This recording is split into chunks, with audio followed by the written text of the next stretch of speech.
And welcome once again to the Dr. Tech Show, where myself, Pauline Roche, and Sweyn Hunter, and occasional guests guide you through the world of online communications in a show which was the brainchild of the late great internet evangelist John Popham. So let's do a weather check. Sweyn, how's the weather where you are? It's beautiful. We've had a lovely weekend, mostly very warm, coolish breeze at times. It's just been a lovely weekend.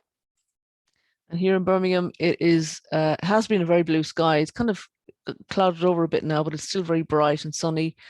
And out my window, I can see grass and trees and clouds. And yeah, so I'm hoping to go out for a walk again later today. I saw some apple blossom or something on my walk today, which was nice to get a photograph of. So I'll be posting that in the WhatsApp group, the Walks WhatsApp group. Yeah. So lots of things to mark for June, and especially this week. The whole of June is Pride Month, and this is the promotion of the self-affirmation, dignity, equality, and increased visibility of lesbian, gay, bisexual, and transgender people as a social group. And pride, as opposed to shame and social stigma, is the predominant outlook that bolsters most LGBT rights movements. And Pride has lent its name to LGBT-themed organizations, institutes, foundations, book titles, periodicals, a cable TV station, and the Pride Library. So we're looking at an entry now on Sweyn's screen on the Pride Parade, which I went to with a friend many years ago in London. And it was just a great, enjoyable day with lots of people celebrating being lesbian, gay, bisexual, transgender, and yeah, very, very enjoyable. No, it's a great thing. Shetland is about to have Britain's most northerly Pride event this year for the first time. So there we are. Good for them. Good for Shetland. Excellent. I love the little sidebar on this Wikipedia page, which says, Pride Parade status active, genre, festival and parade, frequency annually, often late June, and locations, urban locations worldwide. So there we are. Yeah, brilliant. 50 years active, it says as well. That's really good to know it's been on that long, so long may it continue. I mean, it started as a protest and it's become a festival, but obviously protests are still needed, and we, hope people achieve the rights that they're entitled to. On the 7th of June was in 1975, the first time that Sony introduced the Betamax video cassette recorder for sale to the public. So this is where we show our age. Sweyn, Betamax, and you, was it one you had? Yes, not personally, but I was away at school for a while. It wasn't a private school. It was just how schooling was done in Orkney at the time. Mm-hmm. And our accommodation had a Betamax video recorder in about 1981 or something thereabouts. When just before Betamax died a death and was replaced by VHS. Of course, Betamax is pointed to often as an example where the better technical standard failed commercially and the lesser standard of VHS was adopted through a combination of market kind of manipulation and advertising and so on, even though Betamax did actually give you a better quality of video recording. So there's lots of examples like that, where two competing technical standards are there for a little while, and then quite often the one that isn't quite as good because of commercial backing and so on becomes the de facto standard. And Betamax and VHS are the two things that people most often kind of refer to in that respect. For younger listeners, a video recorder was something that you could record television programs off, and it was a complete revolution in its day, but it's kind of died a death now with the onset of streaming services and high bandwidth broadband. So I think I wouldn't be surprised if there are a few people who don't really even know what a video recorder looks like by now, which I find ridiculous and scary. Yeah. But I think it really is an example of an analog technology that has just more or less died out. Yeah. And all those you used to be able to rent videos from video shops, to watch, and you had to pay, for each viewing each night. You got fined if you returned the video late. I always got fined. You had to rewind them. You had to That's return them right. rewound. A big sin if you hand them back Yes. unrewound. Oh, yes. Oh, dear. Yeah. Maybe Very we should good. move on. Yeah. It's, Okay. So, generation. 7th of June is also the anniversary of the death of Alan Turing, and Alan Turing was a highly influential computer scientist and crypto analyst who developed the Turing machine, which is one of the most important theoretical models of a computer. And in this regard, he's considered to be the father of artificial intelligence and of computer science.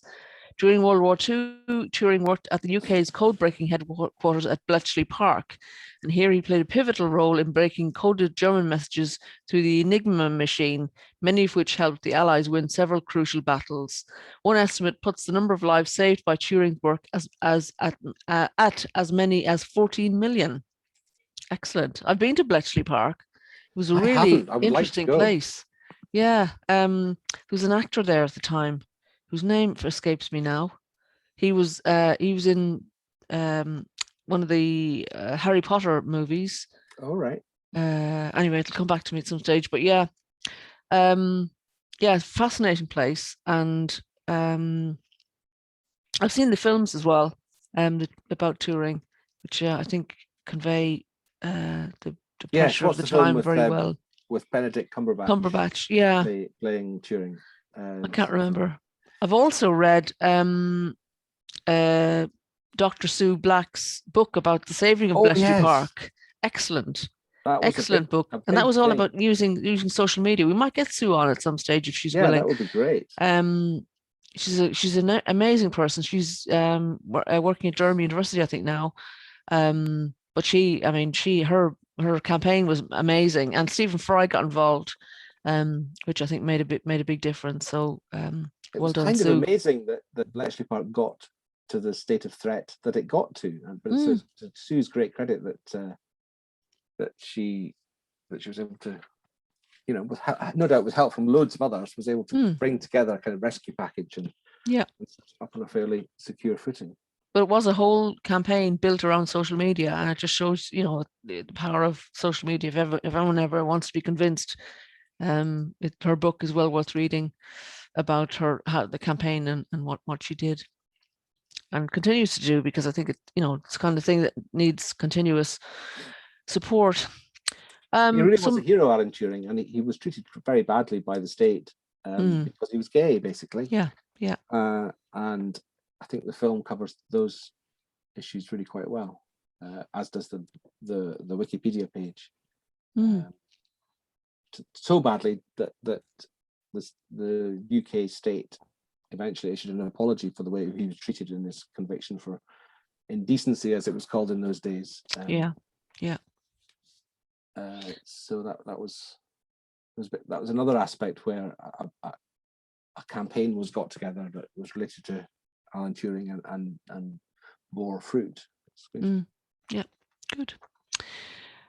So we move on to National Growing for Wellbeing Week 2021, which is from the 7th to 13th of June. And this is set up by Life at Number 27. The week is a celebration of the magic that growing your own produce can do for your well-being, both physically and mentally. Approximately 1 in 4 people in the UK will experience mental ill health each year, and there's strong evidence highlighting the health benefits of gardening and grow your own in particular, including improved confidence, communication, concentration, and ultimately self-belief. Gardening improves mental health, enables better physical health, provides an opportunity to connect with others, acquire new skills, and enjoy the great outdoors. And the bottom of that reads, after all, it's not what you grow, it's how you grow. So emphasis on the you growing. I have to say, I've, during lockdown, I planted and grew a lot of plants and some vegetables and stuff. And it was very satisfying to see them developing and, coming to fruition. We grew a few tomatoes. A friend gave us some kale and some cauliflower. Not everything grew, and herbs as well. Even simply growing herbs is very beneficial. Are you a keen gardener, Sweyn? I'm always very I greatly admire people who get satisfaction out of gardening. Personally, doesn't really do it for me. I do like to keep supermarket herbs alive as long as I can, but that's about the level of my horticultural enthusiasm, really. Yeah, I've got a basil plant on the windowsill here in the kitchen. Yeah. I'm very pleased with my rosemary and my thyme that I got about 2 months ago, and that are still. I've already cut them slightly, so they'll probably die now. But they've been growing like topsy for 2 months, so I'm quite pleased with that. Yeah. Who knows? Maybe I'll get a grow bag and try and grow something more adventurous. Nice. Yeah, my basil is kind of the roots are coming through the bottom of the pot, so it probably needs to be planted, potted up to a bigger pot, but I haven't got around to it yet. But at the weekend, I was helping a friend plant some. What was it? She was planting purple carrots, I think, and orange beetroots and stuff. So just some vegetables are just really lovely colors, not the traditional colors that you expect. And if you haven't had potatoes as well, don't you? Yes, you can. So-called Shetland black potatoes are kind of purple. Nice. Well, beetroot that's not purple. I mean, I love purple beetroot anyway. Beetroot that's not purple is amazing to see. You can get ones that are like have circles of different colors, pink and white and stuff. It's really amazing and lovely, delicious. I buy them in the market sometimes when I can get them. So yes, moving on again to Apple, but not those kind of apples. Apple Computer. On computers. The 10th of June in 1977, Apple Computer shipped its first Apple II computers. The first mass market computer to employ a graphic user interface. The Apple Macintosh was launched in January 1984 with a prominent TV ad during the Super Bowl priced at $2,500, and it was manufactured with different upgrades until 1986. So the first Apple II computers in 1977, which is not that long ago, is it? It seems like not that long ago, but yeah, it would be. I was still in secondary school then. It was it was a big day for computing. Although I think at the time it wasn't quite as the significance of it probably wasn't noticed quite at the time, because through the 70s and the 80s, I think Apple computers were a good bit more expensive than the kind of PC equivalents. You could almost say that Apple in the 70s and 80s were kind of Betamax, kind of better technical standard, but a bit more expensive and less adopted than the Intel-based, IBM-based personal computers that went on to spawn Windows that we know and love now. But certainly by the late 90s, Apple really had become very popular, and not just in these kind of niche markets that they had.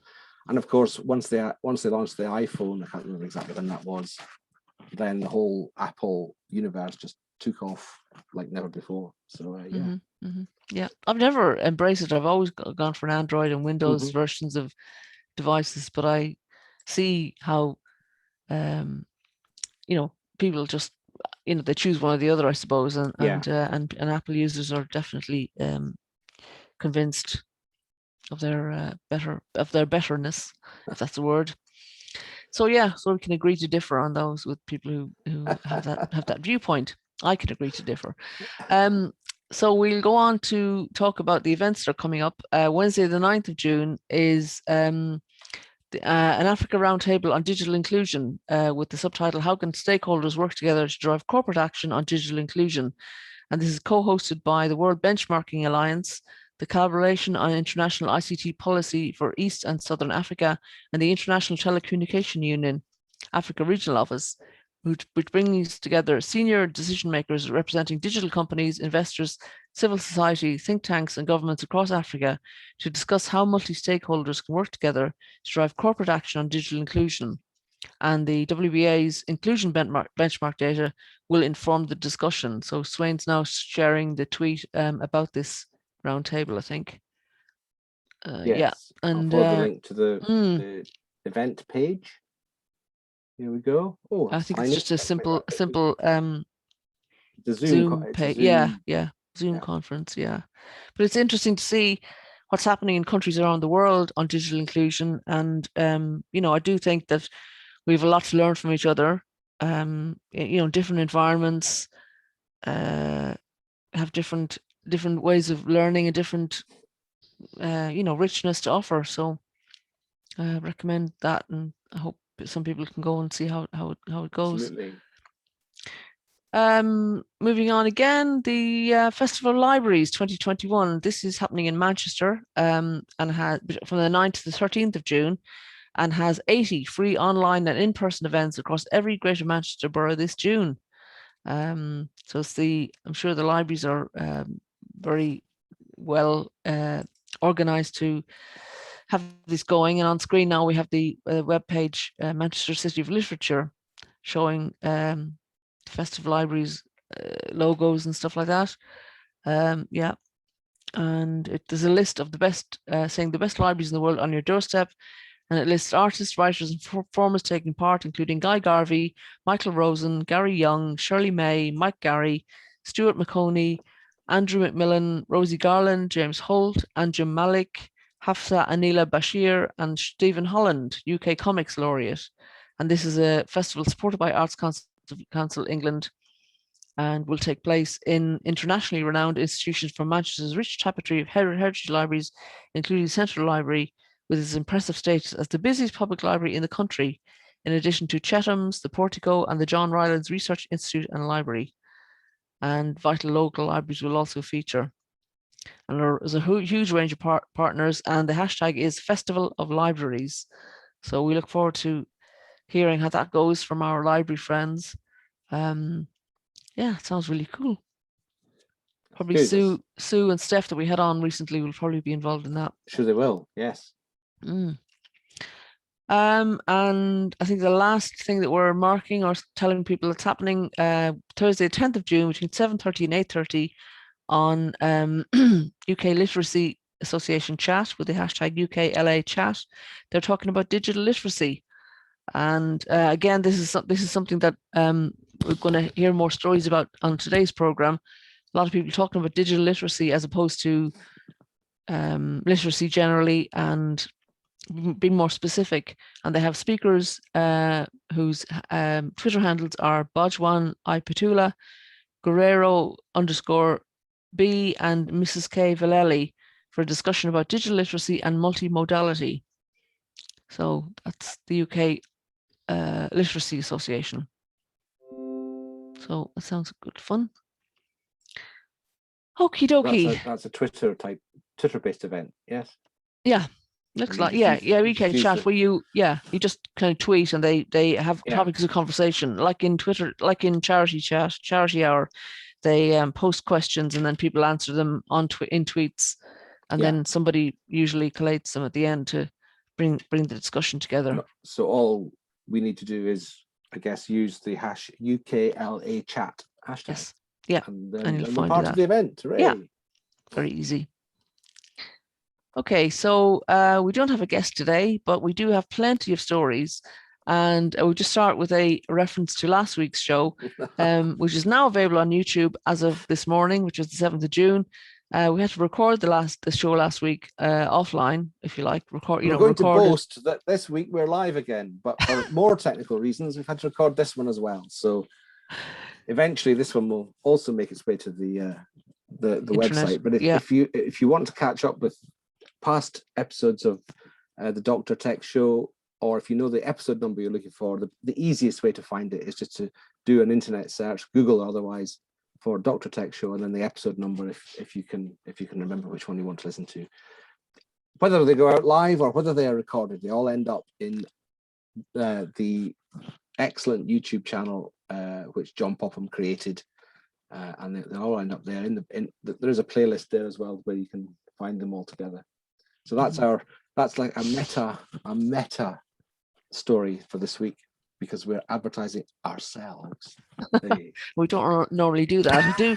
The station manager at Hope Radio just say to me, talk about yourself, talk about what you do. So I'll give a plug for my latest issue of Digital WM News, which is available now online, if anybody wants to have a look at that as well, with lots of great stories in. And maybe next week I'll talk a bit more about the kind of stories that I feature, which helps to build digital literacy in usually across the West Midlands and wider. Let's get that one in the grid now. We will.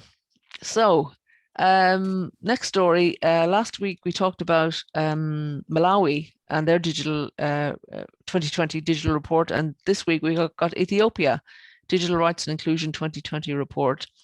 And according to this report, again from Paradigm HQ, which we thought was an interesting looking organization last week, the year 2020, they say, was a challenging year in relation to internet access in Ethiopia. There were 3 outages, 2 restricted and 1 nationwide. And according to this report, these shutdowns are in contravention of the national constitution, which under Article 29 guarantees right of thought, opinion and expression and media freedom without any interference. With respect to data affordability in Ethiopia, A4A Internet in its 2020 affordability report noted that policies relating to internet infrastructure and access played a key role in making broadband more affordable, and it made special mention of Ethiopia's strides in the Affordability Drivers Index Alliance for Affordable Internet. And it noted that Ethiopia had seen its ADI score rise from 2.3% in 2014 to 20.37% in 2020, spurred by the opening up of its telecom market over the past 2 years. And the establishment of an ICT enabling legal and regulatory environment is one of the main pillars of the 2019 digital transformation strategy. However, there are challenges which the report says need a concerted effort by the government and all stakeholders to guarantee full enjoyment of rights online. From legislation to infrastructure, policy rollout to human rights, there's equally a lot of potential in strengthening digital rights in Ethiopia. So at the conclusion and recommendations of the report are the government must work towards a data protection policy, and while doing so, work with relevant civil society players at home and across the region. Government must ratify the African Union's Convention on Cybersecurity and Personal Data Protection, called the Malabo Convention, and incorporate its provisions on data protection in local legislation. It also says bridging the digital gender divide must also be prioritized, along with rapid expansion of telecom infrastructure, especially in the hinterlands and other underserved areas across the country.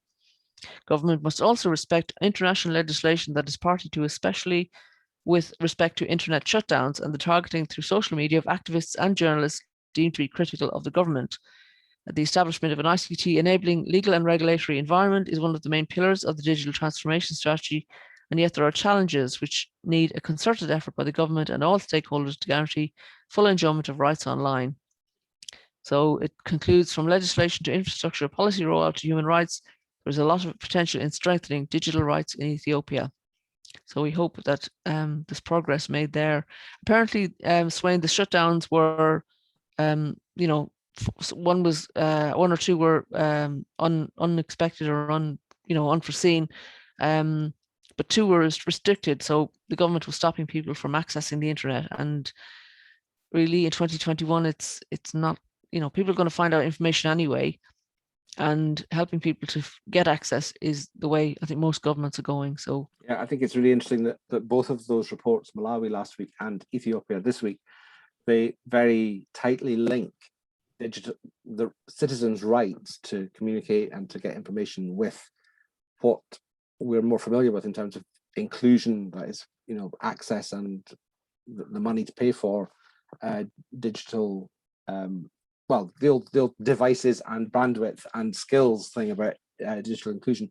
There's also this area in some countries, I guess in all countries when it comes down to it, that this is a way that citizens can exercise their rights of meeting and finding things out and living full lives.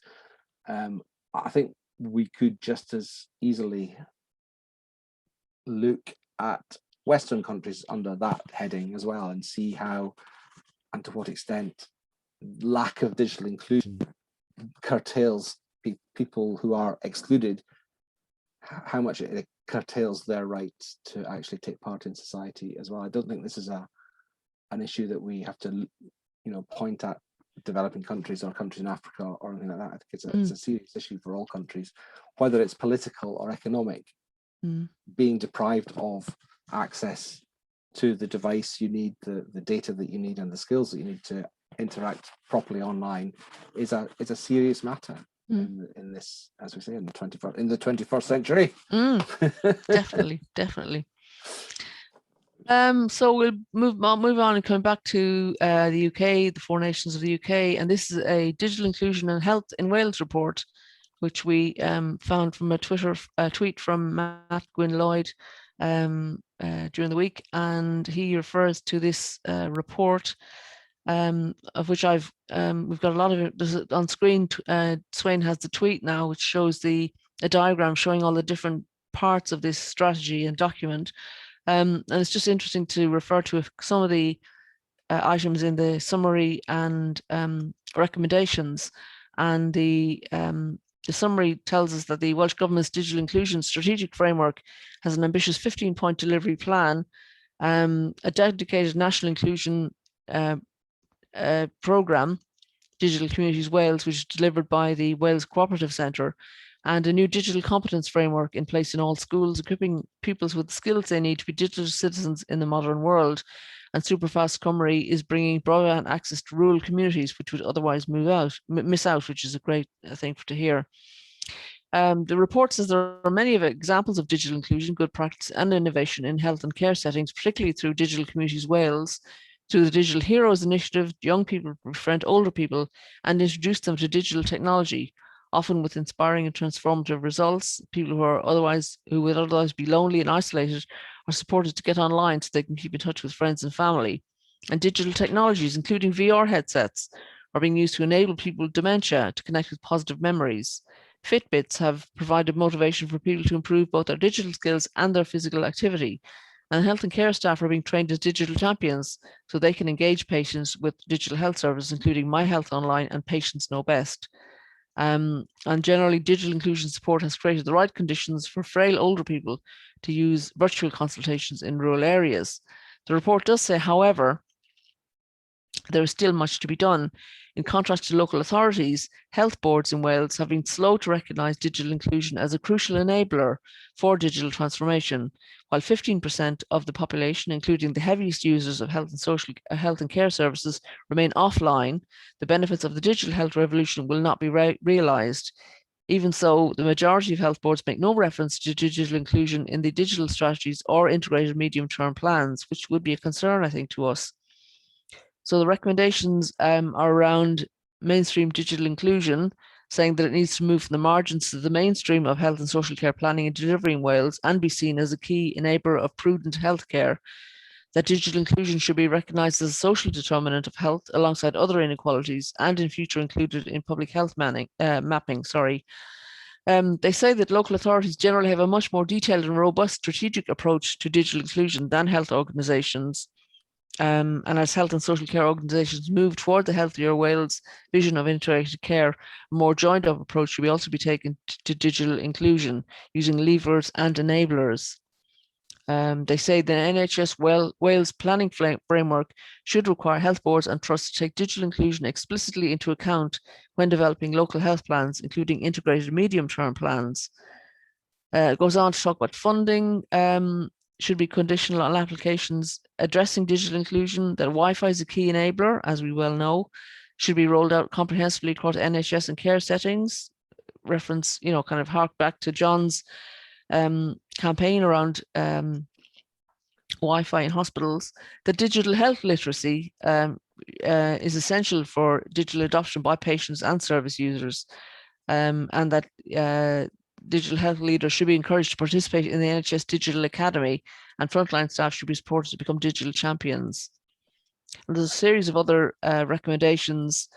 I'm just skimming through them now. It says the use of social prescribing of digital inclusion support is at an early stage and the approach should be accelerated.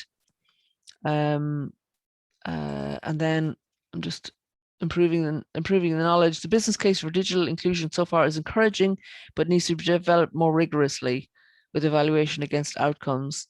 And then even with digital skills and access to technology, people will not use digital health tools if they're not accessible and meaningful to them. So there should be user-centered design of all digital health products with the involvement of people who are less experienced digital users. Some practical guides would be helpful, similar to the Digital Inclusion Guide for Health and Social Care in England. Encouragement for Wales to learn from other countries and other countries to learn from Wales. Sharing what works in Wales and elsewhere should be actively communicated. And the final part of the recommendations is the approaches to digital inclusion, which have worked in the past, may not be where the focus should be in the future. Health and care organisations in Wales should support co-production projects which build a better understanding of the barriers to digital inclusion and best solutions. quite a comprehensive report, Sweyn, I think.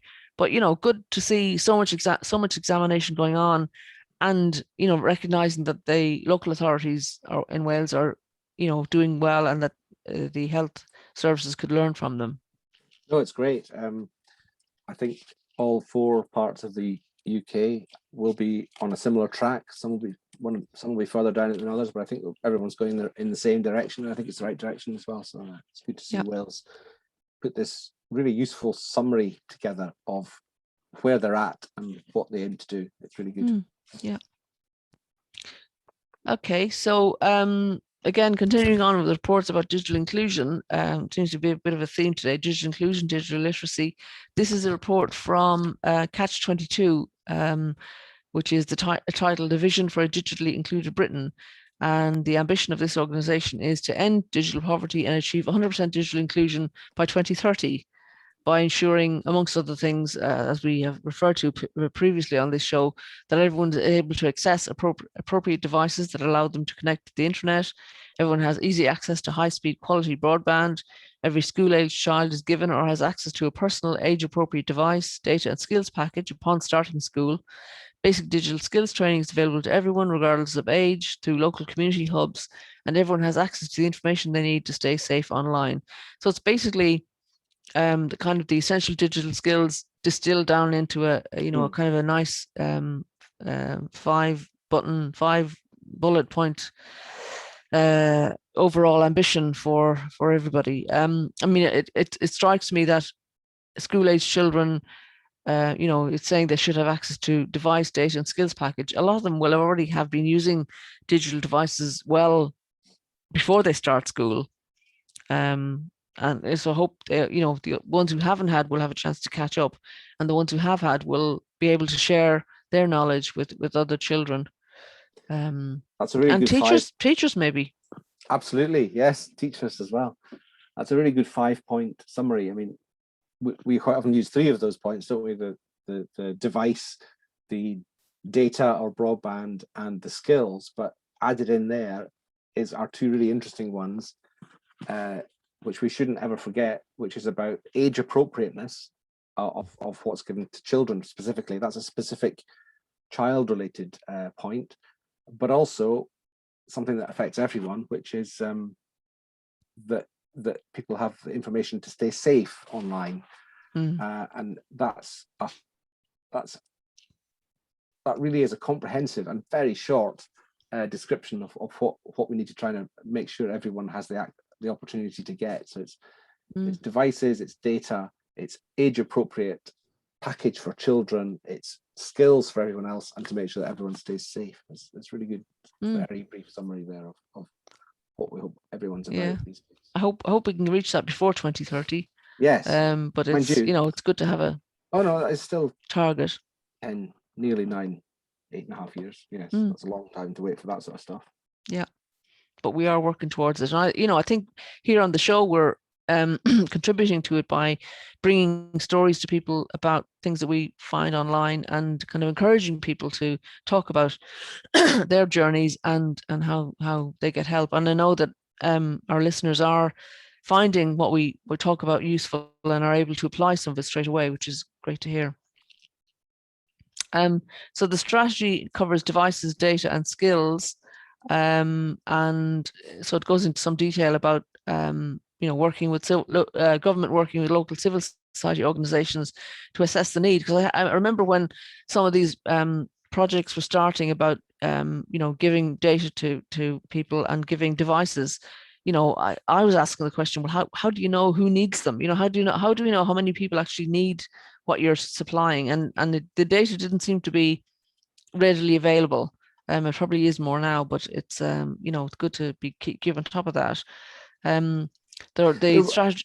I don't know if you noticed a couple of less positive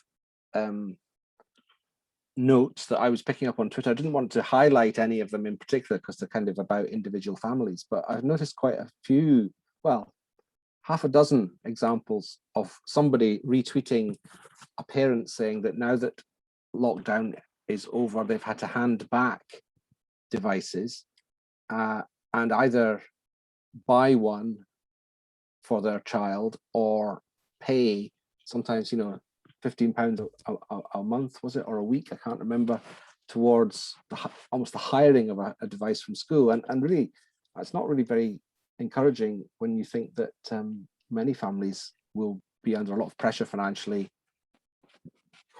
for ages after the pandemic. And it's not good to see that like, basically the examples where kids not realizing they had homework because teachers had put it on Teams, but there wasn't the guarantee that everyone had a device to access that post-pandemic. So as well as all the great work that is being done in providing devices, I think we need to just be careful as we come out of the pandemic that we don't kind of go backwards, because it certainly seemed that there were a few cases of, and maybe they were just isolated schools, or maybe there was misunderstanding involved, I don't know, but there did seem to be a little bit of evidence in Twitter, at least, that there was just an issue there of coming out of the pandemic and keeping access to some of the new digital ways of doing things.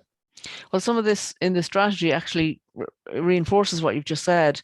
It's saying the government should work with tech companies and hardware providers to build high quality refurbished devices to meet needs, building on some of the good work. There should be incentives for local and regional businesses to donate devices, and government subsidies for tech companies to refurbish devices with up-to-date software and distribute through local civil society organizations. And the students, this refers directly to what you've just said, students using devices donated by tech companies to schools or colleges should be allowed to purchase the device or an upgraded version through a loan scheme. So something like that, or, I would like just to be standard, that people were given a device, as part of their learning package, but that's not going to happen soon, but it could happen.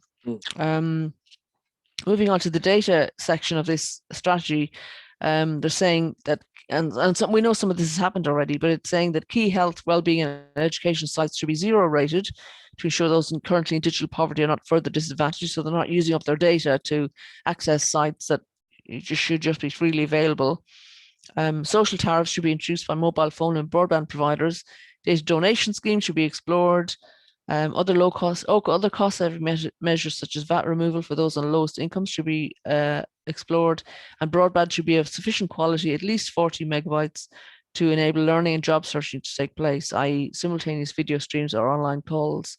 And again, this refers directly to some of the stories we've covered on this show over the last number of months. So it's good to see it all being brought together. It's saying that within the digital inclusion strategy, then under a skills heading, there should be a specific digital skills strategy to look at understanding the issues of motivation for getting online, addressing the increasing role of digital skills in work and life, even within generic careers, and employability skills training, and include information and training to keep everyone safe online and build on existing schemes such as the government skills toolkit. I really like the reference to the digital skills strategy, and I've been talking about this in other places for a while. When I advertise jobs in my digital WM news, as I have done since 2017, I've specifically picked out jobs in volunteer organizations, charities, and community organizations that require some level of digital skill, because I wanted to point out to the powers that be that our sector was also developing and needed support to develop digital skills, and that the jobs were out there as well, that people who with those skills could work in the sector that I care about so much. Yeah, no, it's very important. They're saying the skills element should have a fund for specific digital skills training targeted at socially excluded groups such as those in prison and leaving prison, those in care and leaving care, harder to reach community groups including non-English speakers and older generations. And again, this is we've talked about it on this show loads of times. Digital skills training to be included as part of the national curriculum, mandatory digital skills training for all employees in organizations of more than 50 employees to future-proof the UK's workforce and support society, and small businesses, that is less than 50 people, to have access to free online digital skills training. Here it says provided by tech companies. Not sure how keen I am on tech companies providing the digital skills training, to be honest, but maybe tech companies and others, because I often think community organizations like Citizens Online have a much better handle on what's needed by small organizations, whether they be businesses or community organizations. Yeah, we might quibble about provided, maybe we could say funded or supported by tech companies, and kind of just take the emphasis off slightly. Yeah. Because I'm not sure whether that's what they mean here, or whether they really do expect tech companies to directly provide this stuff. I don't know. Yeah. I think I'd share your concern if that was what they meant. And they're saying all digital skills training, which we would agree with, should include signposting or information on how to stay safe online. Again, referring back to what we talked about earlier, from a cybersecurity, fraud, physical harm, and exploitation perspective. And in fact, I was watching a video last night, Sweyn, on OnlyFans, which we probably won't talk about on here, but people are being encouraged to be online, and it's not always in their best interests the way they're being encouraged to be online. So that's enough about that. Anyway, this report expresses thanks to Accenture, the Avast Foundation, BT, Future.now, Anomanet, Good Things Foundation, Microsoft, O2, Oak National Academy, and the UK Committee for UNICEF for their input in developing this collaborative call to action. So I think that's again another great collection of information. Catch-22 as an organisation are very interesting. Actually, I was just looking at their history. They started off in 1788 as the Philanthropic Society, and basically they see themselves as the original social enterprise. So that's quite interesting. I'm not going too much into that, but I was intrigued by the name, so I did a bit of digging in the history and about us section of their website, and catch-22.org.uk has all the details. I have a feeling they also nowadays perhaps run a few academy schools. I think they're very involved in that side of things as well. So well, the Oak Academy is the government supported body, isn't it? That has done a lot of the online work during lockdown. So good to see those links there. So that's a social enterprise with a long history. Excellent. Okay, we're going on to a story here now about summaries of types of fake news. And this is a story, this is kind of a topic we've covered previously on the show as well. And this is from internetmatters.org, who cover a lot of this kind of material. And it's saying that it's important for parents and carers to learn ways to help children and young people recognize and report misinformation and fake news online. And they want to encourage parents and carers to choose trusted sources of information, always ensure information is from a reputable company or website, such as well-known news organizations, official government sites, or the police. And they also say the trusted source of information can also sit outside these organizations, and they list fact-checking sites you can use to check the reliability of information online. And Sweyn has them on screen now, so full fact, and we've got a story from them later on as well, hopefully, if you've got time. Snopes, which is a very well-known US website that I often refer to as well. BBC News, BBC News Reality Check is one of their websites. AskForEvidence.org by Sense About Science. Channel 4 News has its own fact check site as well. And CNN on how to debunk misinformation from family and friends, which sounds fascinating. And they have one about health information as well. Gov.uk, Coronavirus, and Public Health England. And Ofcom has also put together a list. So there's a really good list of organizations there for people who can see it on screen. Sweyn, do you want to go to that CNN one? Are you able to open that? Oh, there we are. Oh yeah, here we are. It's an article on CNN Business by Oliver Darcy of CNN Business. And basically it's just going through what to do and how to just make sure that you're not getting misleading each other in family interactions, I think would be the best way to put it. It's got music as well, pardon me. Don't you hate that when things autoplay music? Right, so that's on CNN anyway. Yeah. Okay, so back on the internetmatters.org site, in that list, they give a list of types of fake news as well, which is handy to think about the kind of, if you scroll down a little bit there, Sweyn. Pardon me, yes. Yeah. Oh yeah, that's brilliant. Yeah, it lists things that you might not think about as fake news, but fake papers, looking like traditional newspapers, but they're not. Clickbaiters, we're all victims of these from time to time. You click on something that looks like a fascinating story, and it's just keep clicking because they get money that way. Bad ads, not all ads, don't believe all ads. Hackers, this is people who use their skills to gain unauthorized access to systems and networks. Headliners, sensational headlines, which might have nothing to do with the story that you're going to read, but they want you to click on them to read them. Populists, people, often politicians, willing to use fake news stories to gain popular support. And I've never heard of that. In their I don't necessarily want to defend politicians, but they can make mistakes as well. They're human. Absolutely. They don't often, don't always realize that a story might be fake. So they're going through the same learning process as everybody else, and they are definitely human beings, whatever else you think about their views. Yeah. Satire and comedy sites, and sometimes people get confused and think that something that's meant to be satire or a parody. Boris Johnson parody on Twitter is a classic. Yes, I love that real. Account. The parody Boris Johnson is very funny, but if you were to imagine it was really him, you would be quite misled. Yes, absolutely. Misleading content, and on the right hand side, we can scroll back up there a bit, Sweyn, that's great. There's bots spread fake news using automated technology. There's deep fakes, when people put a lot of effort into replicating live facial movements to make it seem real, to make people seem that they're saying things that they're not saying.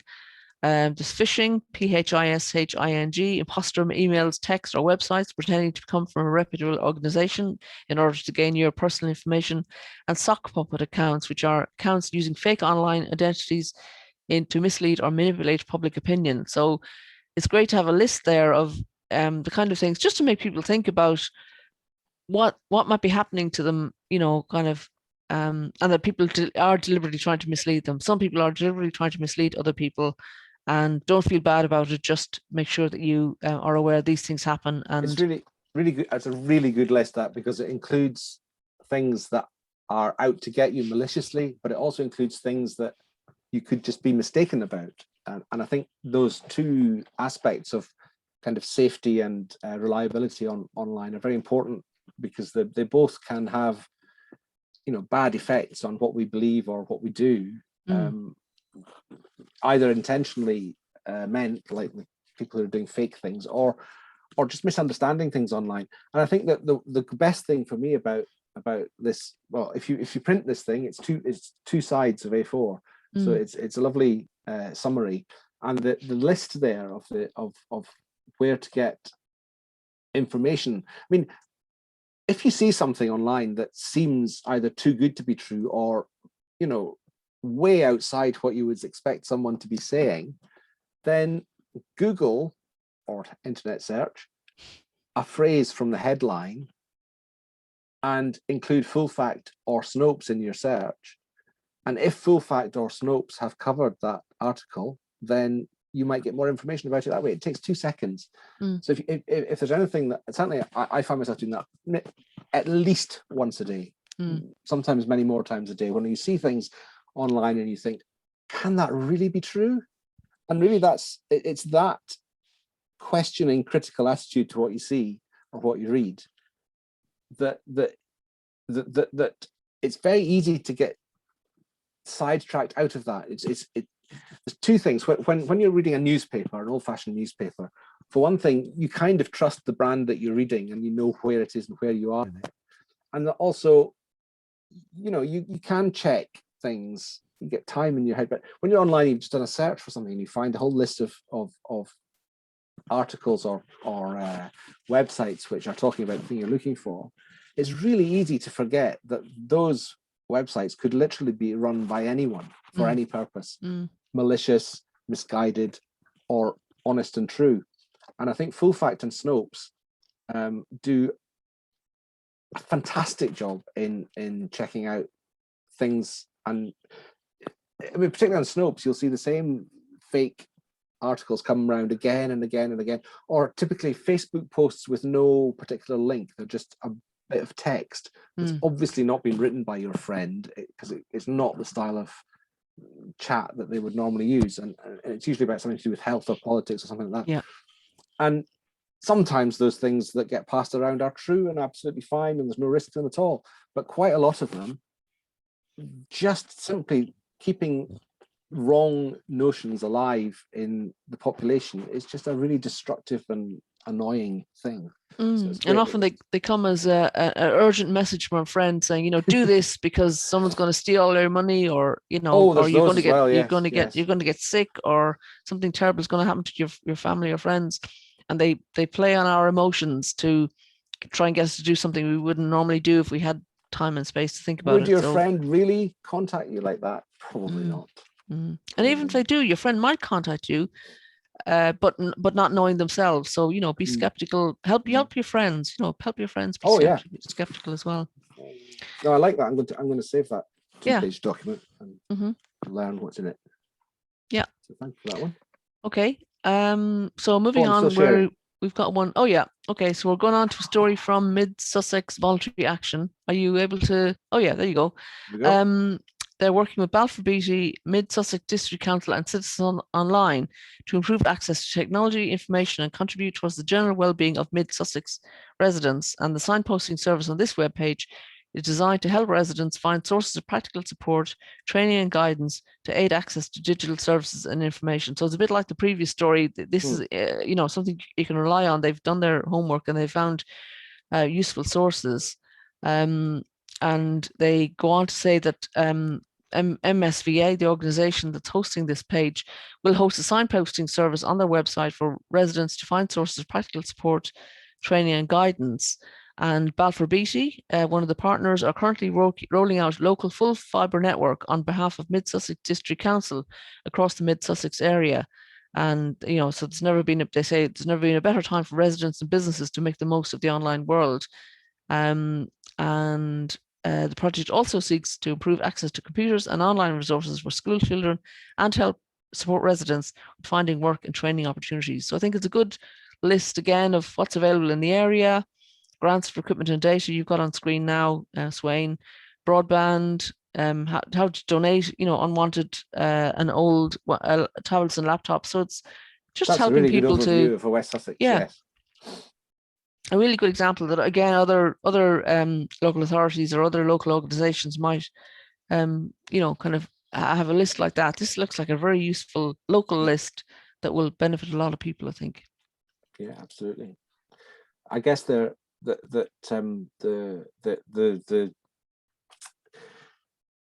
SVA in West Sussex is doing good work there, getting the information from libraries about what they're most usually asked, I suppose, and so and managing to put all of that stuff in one place. It's very good. Yeah.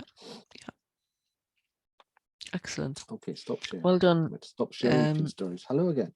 Well done, MSBA.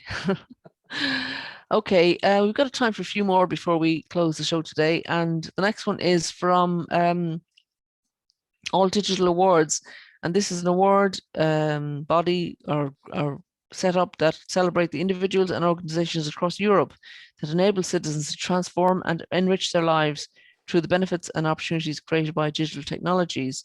They say that thousands of individuals and hundreds of organizations around Europe work daily with communities to empower citizens through technology and the internet, from teaching digital and media literacy and online safety to helping people carry out government, financial, or commercial transactions, and to training in coding, robotics, and cybersecurity. And these individuals and organizations often support entrepreneurship and employability in an ever-changing digital environment and labour market, and unite different stakeholders in campaigns and projects that aim to ensure digital inclusion and enable digital social innovation. So All Digital, the organization that runs this, has established the awards to recognise and celebrate their innovation, dedication, and inspiring role they play to many people. And the awards are open for nominations to the 10th of June. So you've got another couple of days if you want to get your nomination in. And in 2021, the awards will recognise individuals and organisations in 3 main categories: Best E-Facilitator, Best Digital Changemaker, and Best Digital Resource. And you won't be surprised, Sweyn, to hear that I've nominated our old friend John Popham as Best Digital Changemaker. I'm not sure if they accept posthumous nominations, but I think John certainly proved himself with all the work that he did to date, and including this show. I think it's a credit to him, and I was delighted to be able to nominate him, and would encourage other people to nominate other people, or John, or that looks like a great awards. And I think they should accept this particular posthumous suggestion in any case. Yes. I hope so. Okay, and now we're moving over to Los Angeles for our next story. And this is called Get Connected Los Angeles. And this is a site to locate resources providing low-cost internet services and computers. And again, a list of things that might be helpful to get together for your local area. So let's get inspiration from Los Angeles. They're saying whether you are distance learning, working remotely, searching for a job, planning a telehealth appointment, or remaining connected with family and friends while staying safer at home, you can use this site to locate these kind of resources. So the list is of low-cost internet services and computers, launch of the Emergency Broadband Benefit Program, which we referred to on previous shows, the Angelino Connectivity Trust Wi-Fi hotspots for K-12 students, a list of low-cost computers and phones, a list of training and other resources, low-cost internet services, and finally support. So again, a really handy bringing together of all the resources that people in the Los Angeles area might find useful. I'm sure that can be added to, but yeah. It's striking how similar in the scope the Los Angeles example of this is with the West Sussex one. It's kind of the same set of issues across the whole world. Yeah. And the Malawi and Ethiopia. Yeah, definitely. We're all getting on that spectrum somewhere. Okay, a couple of more stories. This is one that you picked up, Sweyn. What's happening with your NHS data? Now, we did talk about this in the last show where we talked to people about how they could opt out if they wanted to. Do you want to speak more to this one? Sure. And this is a brilliant example of full facts work that we were speaking earlier on about. They have looked at this issue and they've come and they've checked out what's going on. And I thought that since we mentioned it last week, and I don't think either of us were really sure of the details of what was going on, I thought we could feature this week. So basically, this is at fullfact.org/health/NHS-data, and it's basically just going through what the exercise for collecting GP data is, GP health data in England is, and how, if you want to, you can opt out. I'm not going to go through the details, except to say that I assumed that the data that they would be collecting would be totally anonymous. In other words, that a link could not be made with data collected from your GP to you. But it turns out actually there will be a mechanism to do that. So what they're saying is the data. So the NHS Digital is going to collect from all GPs in England all medical records, basically, and store them in one place. In that one place, there won't be your name or any other kind of identifiable attribute within the central database, but there will be a code which NHS Digital will be able to work back from that code to you as an individual. And there's all sorts of claims about how rare this will be and how it won't be used for anything nefarious. But you've got to ask, really, how reliable those guarantees are. For example, some of the reasons that they might do that reverse engineering, come and find you, is if they're looking for people to take part in clinical trials, for example. Now, I can see how that would be perfectly fine, but I can also see circumstances where I would not necessarily be completely happy to be identified anywhere as, a potential target of this particular clinical trial. So the article is really good. It describes exactly what is going on. It gets rid of a few of the more alarming stories, but there is still a lot there to think about for each individual. And it also goes through the way in which you can, as it were, opt out from at least some of this. Although it does seem to me that it's going to be quite hard to opt out completely, because just because of the nature of the exercise. But I recommend the article. I'm not going to try and summarize it further than that, because there's a lot of information in it. So it's on the Full Fact website, and it's entitled "What's Happening with Your NHS Data."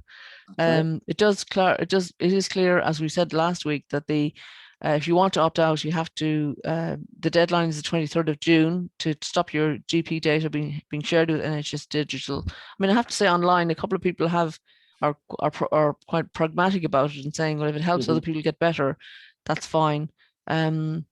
So you can educate yourself a bit about that. Just to stress, it's only in England. It's the NHS in England that's doing this, so not in Scotland, Wales, or Northern Ireland.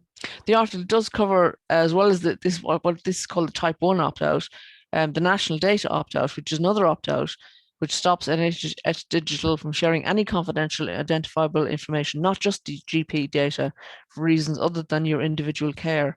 So essentially, that stops your data from being shared with other organizations, except in the case where it's a legal requirement or there's a public interest argument, for example, in managing coronavirus. And there's no deadline for that type of opt-out. So people who have had this opt-out should be converted to a national opt-out. But as of 1st of May 2021, there were just under 1.7 million national data opt-outs. So people haven't gone for that so much. Yeah. Okay, shall we cover one more before we close the show? Yes. Okay. Like? So this is Evidence for Equality National Survey, which I wasn't aware of before. I do come across a lot of surveys, but this one looks like a really good one because it is the UK's first and largest survey of its kind to document the impact of COVID-19 and the lockdowns on the lives of ethnic and religious minority people. And this is led by the Centre on the Dynamics of Ethnicity, and it aims to transform the policy landscape, inform work and campaigns for racial justice, and create a data legacy by providing robust evidence on a comprehensive range of issues facing ethnic and religious minority people during the pandemic. And I picked it up because there was a story with, I think the hashtag was digital exclusion, about Gypsy, Traveller and Roma communities, and saying their experiences of COVID and the lockdowns are underreported. And there is, as you may know, a significant national shortage of places for nomadic gypsies and travellers to legally and safely stop in the UK. And Leedsgate CEO Ellie Rogers said that during COVID, instead of valuing the community's assets and working with them, they've been demonised and made out to be criminals. And through the survey, she wants people's experiences to be seen, heard and respected. And Claire Rice from at Gatehurst says, despite protection under the Equality Act, Gypsy, Roma and Traveller communities continue to be missed out. We don't have the data, and the survey will help us see some policy change around educational rates and digital exclusion. So as we are concerned on this show with digital exclusion for any group, we would support this, people completing this survey. Apparently you can take the survey in 14 languages, and I'll list them because it's great to hear so many languages available: Arabic, Bengali, Chinese, English, Gujarati, Polish, Portuguese, Punjabi, Gurmukhi, Punjabi, Urdu, Romanian, Somali, Turkish, Urdu and Welsh. And the survey closes on the 30th of June 2021. So we'll be posting the link to that on the notes under the when the program is up on the YouTube channel. But it sounds like a really valuable survey. Hasn't been done before. No, it's great. It's I would encourage people to. Yes, we need to get as many responses to that as we can. Yeah. Yeah, it's good. So okay. So we've come to the end of another show. Thanks for listening to us. If you do want to respond to anything we've talked about, you can email drtechshow@gmail.com or find Sweyn or myself on Twitter. I'm Pauline Roche, ROCHE on Twitter, and Sweyn is Sweyn, SWEYNH. Right. Very happy to hear from you. You can use the hashtag DrTech or Dr. Tech Show, and we'll aim to pick it up. But in the meantime, have a great week. Yes. Goodbye.